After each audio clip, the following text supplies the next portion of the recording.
शादी करना कैसा है, आपकी क्या राय है? नबी सल्लल्लाहु अलैहि वसल्लम ने अब्दुल्ला बिन मसूद बिल्कुल नौ उम्र थे, उनको देख के फरमाया कि जो तुम में निकाह की ताकत रखता है वो निकाह कर ले। ताकत रखने का मतलब जिसको रिश्ता मिल जाए। तो चाहे आप तालिब इल्म हो या आप उस्ताज हो, निकाह बालिग होने के बाद है। ये निकाह जो है ना, इंसान की बॉडी की रिक्वायरमेंट है। ये ऐसे ही है कि जैसे कोई कि तालिब इल्म के दौरान खाना खाना कैसा है। अबे खाना तो भूख का ताल्लुक है ना, भूख लगेगी तो रोटी तो खानी पड़ेगी। तो बिल्कुल जैसे भूख इंसान की नेचर है, मर्द और औरत एक दूसरे की क्या है, नेचर है। वो उस नेचर को कुचलोगे तो डिप्रेशन में जाओगे, टेंशन में जाओगे, पढ़ाई नहीं होगी उससे। अब एक बेवकूफ कह रहा हो कि यार खाना खाने में इतना टाइम लगेगा, इससे बेहतर है कि पढ़ लो। क्योंकि पढ़ाई के दौरान, खाने के दौरान पढ़ाई छोड़नी पड़ेगी ना। आप उठ के जाओगे, खाना खाओगे, रोटी पेट में उतारोगे, उसके बाद फिर नींद भी आएगी, फिर वॉशरूम भी जाना पड़ेगा। तो आपने कहा इतना टाइम एक्चुअली वेस्ट हो रहा है, लिहाजा पढ़ाई को फोकस करो। तो पढ़ाई को फोकस नहीं करोगे, भूख का एहसास बार बार आपको पढ़ाई से गाफिल करेगा। तो बेहतर है थोड़ा टाइम निकाल के खाना खा के थोड़ी देर नींद कर लो, उठ के फ्रेश हो जाओगे। दोबारा दिल क्या करेगा फिर पढ़ाई में। तो जो लड़के शादी नहीं करते, सिर्फ पढ़ाई को फोकस करते हैं, तो वो आंख मटक्के ज्यादा कर रहे होते हैं, पढ़ाई कम कर रहे होते हैं। और फिर गर्लफ्रेंड की तरफ जा रहे होते हैं, मोबाइलों पे लगे हुए होते हैं, फिर इंटरनेट पर फुहश फिल्में देख देख के टाइम ज़ाया कर रहे होते हैं, फिर हैंड प्रैक्टिस और पता नहीं क्या क्या गंद भला जो गंद सोसाइटी में चल रहा है। तो पढ़ाई तो वैसे भी नहीं होती। लोग मिसालें देते हैं, नहीं वो फलां इतना नेक आदमी, देखें उसने तो शादी नहीं की और पढ़ के इतना बड़ा साइंसदान बना। वो 100 में 1-2 होते हैं ऐसे। 100 में क्या होते हैं, 1-2 होते हैं जो कुछ अलग ही, बहुत उनको अपनी ख्वाहिशात पे कंट्रोल होता है। और अंग्रेज़ों की तो वैसे ही मिसालें न दें, उनके यहाँ तो बाले होते ही नाइट क्लब शुरू हो जाते हैं। तो या तो आप भी ये कर लो, हलाल हराम का फ़र्क ख़त्म करके नाइट क्लब खोल दो। मैं अपने दोस्त का वाक़या बताता हूँ, मेरा शागिर्द भी है, दोस्त भी है। जर्मनी में पढ़ रहा था, उम्र उसकी 30 साल थी। एक अंग्रेज़ ने उससे पूछा तुम्हारी शादी हो गई है? उसने कहा नहीं भाई, अभी तो एक्चुअली हम क्या कर रहे हैं, स्टडी कर रहे हैं। हम कोई शादियाँ करने के लिए थोड़ी आए हुए हैं, जर्मनी में हम पढ़ने के लिए आए हुए हैं। गोरे ने कहा अच्छा फिर गर्लफ्रेंड होगी तुम्हारी कोई? उसने कहा नहीं, दाढ़ी भी है इस माशाल्लाह लड़के की। अरे भाई पागल हो रहा है कि हम लोग गर्लफ्रेंड में मुसलमान लोग हैं। उसने कहा अच्छा फिर वो कोई लड़कों का शौक होगा? अस्तगफिरुल्लाह, मुझे अच्छा नहीं लग रहा। कह रहे नहीं भाई हम लोग ही नहीं है। कह रहा तू पागल है क्या, तू जिंदा कैसे? अब तक गोरा पूछ रहा है कि तू जिंदा कैसे है भाई, 15 साल हो गए बाले हुए हुए। गोरे में इतनी सेंस तो है कि भाई ये भी एक बॉडी की रिक्वायरमेंट है, इसको कब तक कुछ लोगे आप? 1 साल 2 साल 3 साल 4 साल 5 साल बॉडी की नीड ना होती फिर कोई मसला नहीं था। नेचर है, ये नेचुरल है। देखो एक नीड वो होती है जो होती नहीं है, आप बना लेते हो। कोई चर्स पीता है, ये बॉडी की नीड थी क्या? लेकिन जब पीते पीते थोड़े दिनों में अब ये क्या बन जाएगी, नीड बन जाएगी। तो ये नेचुरल नहीं है। लिहाजा इसका इलाज है कि छोड़ दो चर्स। एक शख्स नशा करता था, उसने मुझे बताया कि मैंने ऐसे नशा छोड़ा कि 2 महीने के लिए कुंडी लगा के ना, ताला लगा के अपने आप को घर में बंद कर लिया। हत्ता कि जुम्मा भी नहीं पढ़ने जाता था कि कोई नशा ही मिल गया जुम्मे में, दोबारा नशे में ना डाल दे। 2 महीने अपने आप को बंद किया, नशा छूट गया, दोबारा उसकी हाजत नहीं होगी फिर। तो निकाह का ऐसे भी नहीं है कि आपके दिल में जो औरत की रग़बत है, आप 2 महीने के लिए कुंडी लगा के अपने आप को बंद कर लें और बिल्कुल नीट क्लीन, सोचना ही नहीं है। जब 2 महीने बाद निकलोगे, पहले से बड़े एटम बम बने हुए होगे आप। हकीकत है, पहले से ज्यादा तबाही सोसाइटी के लिए। क्योंकि ये नेचुरल है ना, नेचर थोड़ी खत्म हो सकती है। चर्स की आदत चर्स छोड़ने से छूट जाएगी, खाने की आदत खाना छोड़ने से छूटेगी क्या? कम तो हो जाएगी, छूटेगी थोड़ी। वो तो रमजान में जब इफ्तारी में कैसा फोड़ता है, क्योंकि वो इतना। तो ये चरस और ये नशा ये नेचुरल नहीं है, इससे अवॉइड करेंगे, खत्म। निकाह की ख्वाहिश खत्म नहीं होगी कभी भी, ये तो नेचुरल है, कुदरत ने रखी है और ये नेमत रखी है, औरत में भी मर्द में भी। इसी से नस्ल बढ़ती है, इसी से सोसाइटी वजूद में आती है। तो नेचर से मत लड़ो, हम ये कह रहे हैं आपसे। आप साइंसी तरक्की करो, मगर आप नेचर के खिलाफ चलना शुरू हो जाओ उस तरक्की में, तो ना तरक्की हासिल होगी और ना सुकून मिलेगा आपको, बगावत हो जाएगी नेचर से। तो गोरे ने इसका हल ये रखा हुआ है कि गर्लफ्रेंड वो जाके वो करते रहते हैं, उनका तो कोई मसला ही नहीं है उनके यहाँ। लेकिन उसके दूसरे साइड इफेक्ट बहुत ज्यादा हो गए कि तरक्की करके चांद पे तो पहुंच गए, लेकिन जो चांद पे जा रहा होता है उसके भी अब्बा का पता नहीं होता कि अब्बा कहाँ है वो।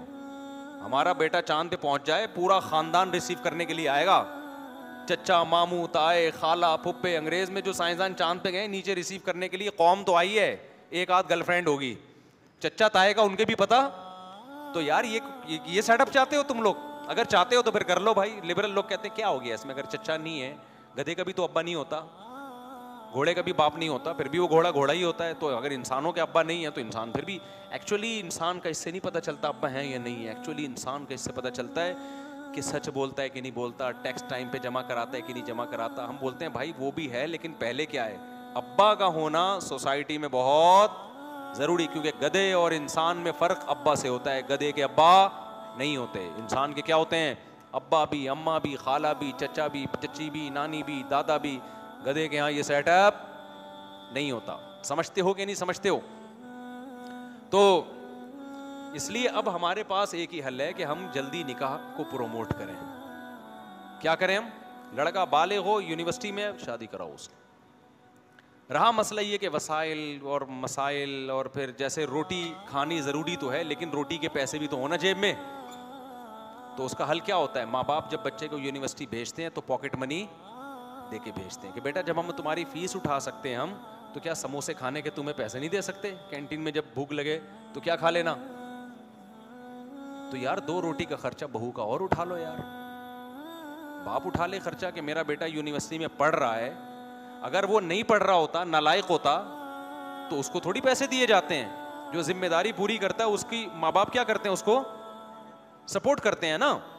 तो बच्चा यूनिवर्सिटी में पढ़ रहा है, नंबर अच्छे आ रहे हैं, इसका मतलब ये अपनी जिम्मेदारी पूरी कर रहा है। तो यार जैसे हमने इसको नाश्ते के पैसे दे के भेजा, लंच बॉक्स अम्मा ने साथ बना के भेजा, किसके खर्चे का था वो लंच? अब्बा के खर्चे पे ना। तो भेज दिया, तो एक खर्चा और भी है भाई। जैसे रोटी इसकी पेट की ज़रूरत है, ऐसे ही इसकी बॉडी की ज़रूरत बेगम भी है। तो अब्बा ये हिम्मत कर लें कि बेटा मेरा समझदार है, इसीलिए घर से बाहर है, यानी पढ़ने में टाइम लगा रहा है, नंबर भी अच्छे आ रहे हैं, अपनी रिस्पॉन्सिबिलिटी इसकी जो है वो पूरी कर रहा है। तो 2 रोटी बहू खा लेगी, उसका खर्चा कौन उठा लेगा? मैं उठा लूंगा, कोई बात नहीं। कल इसने कमा के देना है, आज मैं इसका ख्याल करूंगा। कल ये बोलेगा यार मेरे अब्बा ने मेरी तमाम ज़रूरतें पूरी की। अब्बा अब आप 60 साल के हो गए, अब आप 50 साल के हो गए, अब आप घर में बैठो, कमा के कौन खिलाएगा आपको?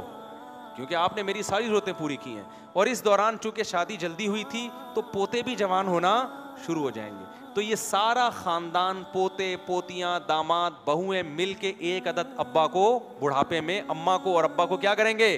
पालेंगे ये। तो इन्वेस्टमेंट बहुत कम हुई, उसका आउटपुट क्या है? बहुत ज्यादा है। जो पहले हुआ करता था, एक अब्बा चंद लोगों को खिलाता था, नस्ल भी नहीं रोकता था, वो जिम्मेदारी पूरी करता था, बहुओं को भी खिलाता था, और 50 साल के बाद जितनी जिंदगी बची है बैठ के खाता ही था सिर्फ वो। अब बेटे को पता होता है अब्बा ने एक धेला नहीं खर्च करना मेरी शादी पे, लिहाजा नतीजा क्या निकलता है? बेटा जाता है लिबरल लड़कियों की तरफ, गर्लफ्रेंड, दोस्तियां लगाता है, और फिर इधर उधर मुंह मारता है, फिर गंद की आदत पड़ जाती है, फिर गंद को गंद ही मिलेगा मेरे भाई, समझ रहे हो ना। फिर उसको मिलती भी आड़ी तिरछी है, फिर तलाक़ें होती हैं, फिर वो पता नहीं उधर ताल्लुक़ है तो उसका, क्योंकि खुद जब 2 नंबर है, 20 लड़कियों से इसकी दोस्तियां हो चुकी होती हैं, शादी के बाद पकड़ा जाता है ये।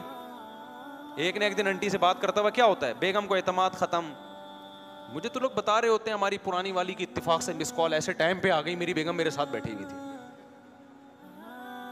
नाम चेंज किया हुआ था, अब्दुल गफ्फार नाम रखा हुआ था उसका, मैसेज पढ़ लिया बेगम ने, अब्दुल गफ्फार कह रहा है मैं तुमसे बहुत मोहब्बत करती हूँ। आदमी कह रही है अब्दुल गफ्फार करती कब से हो गया भाई? औरत कह रही होती है अब्दुल गफ्फार और मोहब्बत कर रही है ये, मुझे तुम याद आते हो। अबे अब्दुल गफ्फार को, दोस्त को तो दोस्त इतना याद नहीं आता। सारी कल्चर की क्या हो गई ऐसी की तैसी। अब तुम्हें क्या बहुएं मिलेंगी खिदमत करने वाली, पोते मिलेंगे खिदमत करने वाले, वो पोते भी ऐसे ही होंगे। बहू भी कहेगी इसने तो कोई, मेरे ससुर ने तो कभी कोई खर्चा किया नहीं है हमारे ऊपर, और ये चाहता है कि हम इसको बाप बना के रखें। मेरे बाप ने तो इतना खर्चा किया, इसका एक धेला भी खर्च नहीं हुआ। इसने तो बेटे को शादी नहीं करने दी जब तक अपने पाँव पे खड़ा ना हो जाए और इतने पैसे ना कमाना शुरू कर दे। उस वक्त तो ये अपने बेटे को शादी नहीं करने दे रहा था। तो अब्बा वाला कोई चीज उसको ससुर में नजर बोलो नहीं। हमने अपने बचपन खानदानों में, अल्लाह का शुक्र है हमारा बड़ा खानदान था, हमने देखा अपने नाना को, नानी, दादा, दादी, दादे को तो नहीं देखा हमने, वो तो कम उम्री में, जरा उनकी एज ज्यादा नहीं थी, फौत हो गए थे। तो खानदान के बड़ों को देखा ऐसे आके खर्च कर रहे हैं, लुटा रहे हैं। फिर अपने बड़ों को देखा, उन्होंने अपने बड़ों की कैसी खिदमतें की। तो ये सारा सेटअप मार्केट से क्या हो रहा है, शार्ट हो रहा है। तो कंजूसी छोड़ दें। बाप जो है, जब देखो कि बेटा पढ़ाई में दिलचस्पी ले रहा है, बाप बोले कि मैं तेरा बाप हूं, तो मैं अब तेरा सच्ची मुच्ची का बाप हूं। सच्ची मुच्ची का बाप वो होता है जो औलाद पे क्या करता है, खर्च करता है। कोई बात नहीं बेटा, यार हमने गुजारा किया, तुझे भी हम खिलाएंगे पिलाएंगे, हाँ बहू ले आ।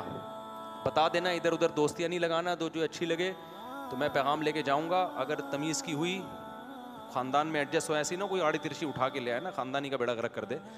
कोई आड़ी तिरछी ना हुई, कोई तमीज़ की हुई तो मैं लेकर आऊँगा। कोई बात नहीं यार, 2 रोटी क्या हो जाएगी ज़्यादा। अब यहाँ एकदम लिबरल आंटियाँ चीखती हैं मेरे बयान, क्या शादी में सिर्फ 2 रोटी का खर्चा होता है? इन्होंने औरत को पैर की जूती समझा हुआ है, कोई वैल्यू नहीं है, सिर्फ 2 रोटी। तो भाई ये 2 रोटी किनाया है, आप 4 खा लो। किसने मना किया? सादगी रखो ना, बाकी आगे औलाद होगी, औलाद का खर्चा अल्लाह दे देता है। मेरे हालात से इबरत, मैं बार बार शो मारने के लिए थोड़ी अपने हालात बताता हूँ यार। मैं जब शादियों की बात और बच्चों की बात करता था, लोग कहते थे मौलवी साहब अपनी आमदन देखो और जज्बे देखो। मैं कहता था खिलाने वाला कौन है? अल्लाह खिला रहा है, तो अल्लाह का शुक्र है अब तक खिला रहा है। मेरे सारे बच्चे खुद भी दबा के माशाल्लाह सबका अल्लाह नजर बस से बचाए। ऐसे निकलना मुझे नहीं याद पड़ता कि आज तक कभी हमने डब्बा खोल के देखा और आटा ख़त्म हो गया हो। और जितने हमने औलाद वाले देखे हैं भाई, ये गैब से अल्लाह की तरफ से मिलता रहता है। ये औलाद ऐसी चीज़ है, ये अल्लाह पे तवक्कुल के बगैर नहीं, वरना फिर वही नतीजा निकलेगा, करोड़ों रुपए कमा रहे बच्चे 2 हैं कि तीसरा आ गया तो खर्चा ना हो जाए। तो ये तो फिर कोई इंतहा नहीं है इसकी। जब खुदा ने माँ की छातियों में बच्चा पैदा होते ही दूध पैदा कर दिया, इसका मतलब अल्लाह ने बता दिया ये सिस्टम किसके पास है भाई बच्चे को खिलाने का, मेरे पास। फिर वो लिबरल लोग कहते हैं दूध ही थोड़ी ज़रूरत है। ओ भाई दूध तो एक साइन है, एक अलामत है कि अभी फ़िलहाल दूध ज़रूरत है तो दूध पैदा कर रहा हूँ। तो ईमान वाले कहते हैं कि इसका मतलब जिस चीज़ की ज़रूरत होगी अल्लाह वो पैदा कर देगा। अगर नहीं कर रहा तो इसका मतलब अल्लाह आपको इसी तरह ही रखना चाहता है। वो एक बच्चे में भी रखेगा, फिर ऐसे फिर वो 6 या 7 8 10 बच्चों में नहीं रखेगा गरीब, वो फिर नहीं भी औलाद होगी तो भी गरीब रखेगा फिर आपको। तो इसलिए माँ बाप अपने खर्चे पे अपने जवान बेटों की शादी करा दिया करें। और ऐसे लोग मेरे इल्म में हैं, हमारे जानने वाले थे, मुफ्ती रशीद अहमद साहब से बैत थे, उनका बच्चा मेडिकल कॉलेज में गया, मेडिकल कॉलेज में बच्चा गया है, एडमिशन कराया। मेडिकल कॉलेज का माहौल बाज़ दफ़ा बहुत ख़राब होता है। अपने बच्चे को उन्होंने बुलाया, 2 बेटे थे गालिबन, दोनों को कहा कि बेटा देखो कॉलेज में इधर उधर दोस्तियाँ मत लगाना, मैं तुम्हारी शादी करने के लिए तैयार हूँ, जिससे शादी करनी है बता दो। अभी भी जिंदा है वो माशाल्लाह, अल्लाह उनकी उम्र बरकत दे। ये वाक़या 15-20 साल पुराना, उस वक्त इतना माहौल ख़राब भी नहीं था। कोई बात नहीं यार, जो मेडिकल कॉलेज की फीस बच्चे की भर सकता है वो बहू का खर्चा नहीं उठा सकता। वो क्या फ्री में पढ़ रहा है वहां पे मेडिकल कॉलेज में जाके? ये कहते हैं 2 रोटी का खर्चा थोड़ी होता है, और भी खर्चे होते हैं, लेकिन मेडिकल कॉलेज में भी तो ठीक ठाक खर्चा हो रहा है ना। असल में उसका आउटपुट दुनिया में मिलेगा, बच्चा डॉक्टर होके नोट छापेगा, इसका आउटपुट दुनिया में भी मिलता है लेकिन नजर नहीं आता। इसका आउटपुट असल आखिरत में मिलेगा, बच्चा बुराई से बच जाएगा। तो बुराई से बचना तो कोई चीज़ ही नहीं है। माँ बाप कहते हैं तू बुराई कर, हमें इससे कोई गरज, तू बुरा बन जा, पैसे कमा के ले आ। एक आदमी के 3 बच्चे थे, एक डॉक्टर था, एक इंजीनियर था और एक चोर था। तो वो तारुफ करवा रहा है, ये डॉक्टर है, दूसरा ये इंजीनियर है। बंदा खुश हुआ, माशाल्लाह बड़े पढ़े लिखे बच्चे रखे हुए हैं। ये क्या करता है? ये चोर है। अबे तू पढ़ा लिखे खानदान में, ये चोर क्या कर रहा है? कह रहे कमा के यही लाता है, क्या करें, इसलिए मजबूरी में इसको हमने रखा। तो माँ बाप को इससे कोई गरज ही नहीं है, कह रहे मैं कमाऊ पूत होना चाहिए बच्चा। और जो बच्चा घर में पैसे कमा रहा है, जितना भी खराब हो ना, जितना भी बदतमीज हो, रिस्पेक्ट उसी की होती है। और जो 1-1 घंटे अब्बा के पाँव दबा रहा है, बैठ के पाँव धो धो के पी रहा है, लेकिन बेचारा कमा नहीं पा रहा, वो भी इसे बेगैरत भी है। के से कमीना भी है। कुछ गालियां मैंने भी ईजाद कर ली हैं, देना चाहो तो हालांकि वो कोशिश कर रहा है, कि कोशिश ही ना कर रहा होता तो एक अलग बात होती। तो इसलिए मेरे भाई, अब्बा को चाहिए दिल क्या करो, थोड़ा बड़ा कर ले, और बच्चा अगर समझदार है तो अपने खर्चे पे करा दे, अल्लाह पे तवक्कुल करे। और मैंने देखा है मालदारों में तवक्कुल नहीं होता, ये तवक्कुल गरीबों में मुझे नज़र आता है। रक्शे वाले देखे हैं मैंने, बमुश्किल दिहाड़ी। मेरा एक शागिर्द था, इतना गरीब बेचारा, रक्षा चला रहा है, कुछ कभी कभार मैं उसके साथ ताउन करता था। एक दिन क्या हुआ, कहने लगा उस्ताद जी मेरी शादी है, आप जरूर आए। अबे मैंने कहा तेरे पास तो धेला नहीं है, तो तू कर कैसे रहा है? तो तू तो रक्षे के जो थोड़ी बहुत आमदन होती वो भी अब्बा को दे देता है। तो कह रहा है अब्बा ही तो कर रहे हैं, मेरा तो मूड नहीं था। अब्बा ने कहा मैं उसके शादी में गया हूं, घर में बैठने के लिए कुर्सी नहीं है। मैं चला गया उसकी शादी में बेचारे की। तो मैंने कहा ये गरीब ही अच्छे हैं यार सही है ना। अब्बा कह रहे हैं जहां इतने लोग हैं तो गुजारा हो ही रहा है ना। चलो हाँ जाहिर है वो फिर शादी मजीद गरीबों में करते हैं। अब ऐसा नहीं है कि उन्होंने डिफेंस में कर ली और डिफेंस से कोठी से लाए और बैठने के लिए कुर्सी नहीं है, वो तो भाग जाएगी 1 मिनट में, और भागना भी चाहिए उसको। तो उसने अब दुनिया में ऐसे भी तो गरीब है ना जिसके पास ये तो कम से कम रक्षा तो है ना, ऐसे भी गरीब है जिनके पास रक्षा भी नहीं है, तो उनकी बेटियों से करते हैं।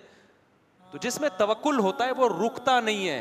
अब उनके शादी भी हो गई, औलाद भी हो गई, थोड़ी दिन की टेंशन है, वो औलाद होगी वो भी क्या करेगी, रक्षा चलाएगी। फिर औलादें ज्यादा होती हैं तो घर में आमदन आना शुरू। मैंने बहुत से देखे जिनके बच्चे हैं गरीब थे, जैसे जैसे बच्चे जवान होते गए मालदार नहीं करोड़पति बन गए वो। मैं तो ये वाकयात लिखता नहीं हूँ, लिखूं तो पूरी डायरियां बन जाएं। तो इसलिए ज़र्फ क्या करो। और ऐसे करोड़पति मालदार भी देखे हैं कि जी मैं चूंकि सिर्फ 4 लाख मेरी तनख्वाह है, मेरा अब्बा मेरी शादी नहीं करने दे रहा। कह रहे 4 लाख नहीं, जब तेरी 18 लाख होगी तो फिर सोचेंगे इस बारे में। तो ज़र्फ है, जितना तंग कर लो मेरे भाई, तंग होता चला जाता है। इंसान की ना नेचर में फ्लेक्सिबिलिटी है, लचक है। सखी बनेगा तो बनता चला जाएगा, कंजूस बनेगा तो इंसान कभी एक हाल पे नहीं रहता। देखो आप जिम जाओ, वेट उठाते हो, उठाते चले जाओगे, बाजू मजबूत होते चले जाएंगे, ऐसा ही है ना। नहीं जाओगे, घर में पड़े रहोगे, आहिस्ता आहिस्ता कमजोर।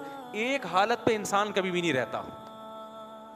जॉगिंग करोगे, करते स्टेमिना बढ़ता चला जाएगा, 1 चक्कर 2 चक्कर 3 चक्कर।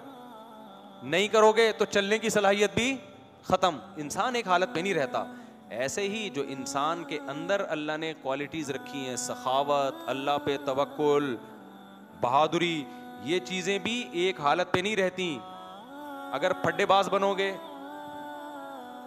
एक दफा क्या हुआ, एक बंदा पकड़ा गया, उसको पुलिस वालों ने बहुत चित्रौल मारे ना कुछ उगलवाने के लिए। मुझे अपना वाकया सुना रहा था, कह रहा है मैंने नहीं उगला। नहीं, पुलिस वालों ने नहीं, पब्लिक ने मारा उसको। कह रहा है मैंने नहीं उगला।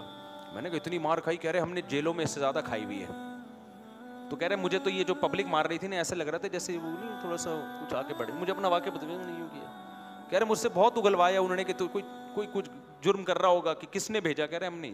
मैंने कहा भाई इतनी मार खा के नहीं उगला? कह रहे ये आपको लग रहा है, इतनी मार आपने खाई नहीं है। कह रहे हमने जेलों में साल गुजारे हैं, 2-2 3-3 साल, तो हमारे लिए ये क्या है। तो देखो उसके अंदर वो बहादुरी बढ़ गई ना, गलत चीज में बढ़ी लेकिन बढ़ तो गई ना। तो इंसान की हालत ये है, बहादुर बनता है तो बनता चला जाता है, बुज़दिल बनता है तो बनता चला जाएगा, बुख कंजूस बनता है बनता चला जाएगा, सखी बनता है बनता चला जाएगा। तो ज़र्फ क्या कर लो, थोड़ा सा बड़ा करो, खुद भी जल्दी शादी करो, बेटा बड़ा हो तो। लेकिन मैं बार बार ये कहता हूं कि यकीन हो कि इसमें सलाहियत है, ये अपनी जिम्मेदारी पूरी करेगा। और आपके पास भी गुंजाइश भी हो ना, गुंजाइश भी हो आपके पास बहू को, क्योंकि शरन बहू का खर्चा ससुर पे नहीं है, तो गुंजाइश अगर है तो फिर दिल बड़ा करके क्या करो, उसका निकाह करा दो। अब्दुल्ला बिन अब्बास ने यही किया, सहाबा यही करते थे। बच्चे जब बड़े होते, हाँ तो वो मेडिकल कॉलेज में पढ़ते थे, उन्होंने अपने बच्चों को कहा बेटा आंख मटक्का नहीं करना, हम खानदानी लोग हैं, तो शादी करनी है बता दो। उनके बच्चों ने कहा करनी है, फौरन कह दिया क्या करना है करनी है। अब्बा ने करा दी, खुश हैं माशाल्लाह, बच्चे इतने अच्छे डॉक्टर बने, उनकी दाढ़ियाँ भी हैं, परहेजगार हैं, नमाजी हैं, और डॉक्टर भी बहुत फिर ईमानदार भी हैं। और अगर मेरे भाई वो नहीं करते, थोड़ा सा खर्चा अब्बा बचा लेते, तो ना नेक बहुएँ मिलनी थी, ना आगे नेक औलादें मिलनी थी, बच्चे ठरकी बन जाते थोड़े दिनों में। फिर वो ठरक शादी के बाद भी पूरी, एक दफ़ा जब ठरकी बन गया ना, चस्के लग गए लड़कियों के, तो शादी के बाद भी वो चस्के ख़त्म नहीं होते बहुत से लोगों के। फिर आगे बच्चों को पता चलता अब्बा हमारा 2 नंबर है, आंटियों से पता नहीं खाला से क्यों इतनी अब्बा फ्री हो रहे हैं, अम्मी से कभी इतना फ्री हुए नहीं है, क्योंकि ठरकी की ठरक फिर फैलती है। तो एक अजीब सा गैर अखलाकी सा निज़ाम वजूद में आता। अब्बा के शुरू के थोड़े पैसे बच जाते, फिर ये भी अब्बा को नहीं कमा के खिलाते। ऐसी औलाद फिर खुद कमा के भी बहुत खिलाती है। यार अब्बा ने हर वक्त हमारी ज़रूरत का ख्याल किया, मेजॉरिटी तो अल्हम्दुलिल्लाह ख्याल करती है, लेकिन मैं बार बार कहता हूँ इसमें यह ज़रूरी है कि बच्चे में क्या हो, बहुत ज़्यादा सलाहियत हो, और सिर्फ ज़बानी नहीं हो, प्रैक्टिकली करके दिखा रहा हो, नंबर अच्छे आ रहे हों।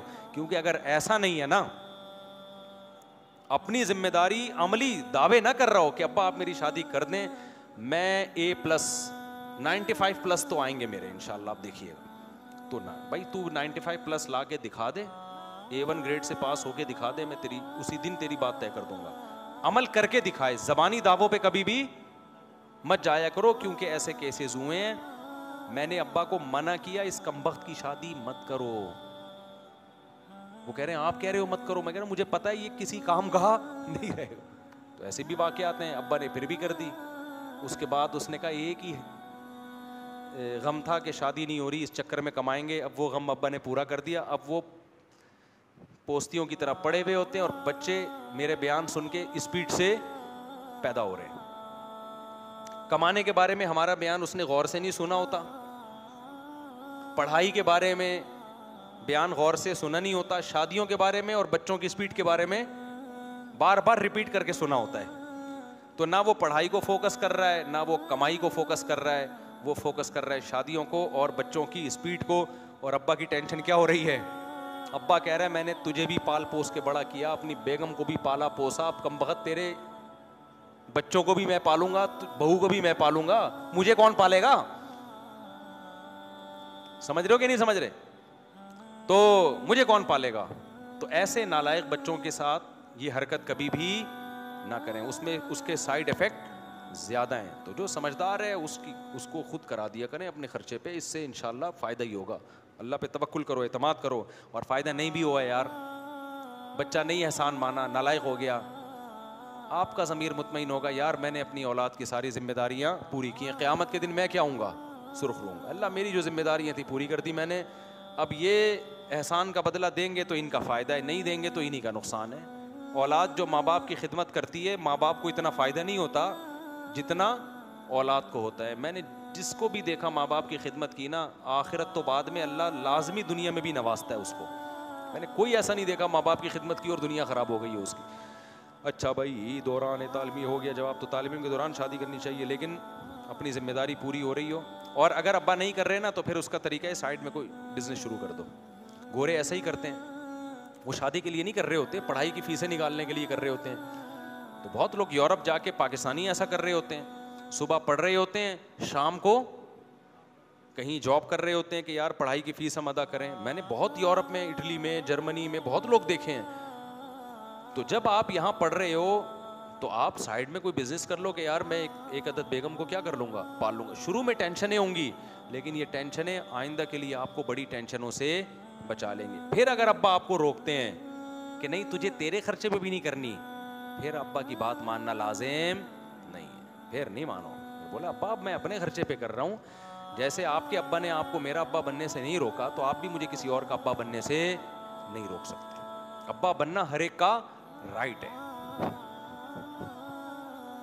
अब्बा कहेंगे मैं तुझे अब्बा बनने से नहीं रोक रहा, मैं कह रहा हूं अभी मत बन, तो आप कहें अब्बा ऐसा अब्बा कहां से लब्बा, ठीक है। अभी बनने तो बुढ़ापे में अब्बा बन के क्या मिलेगा भाई, मुझे दादा बनना है 40 साल की उम्र में, ये बोले अब्बा को मुझे क्या बनना है, दादा बनना है जी।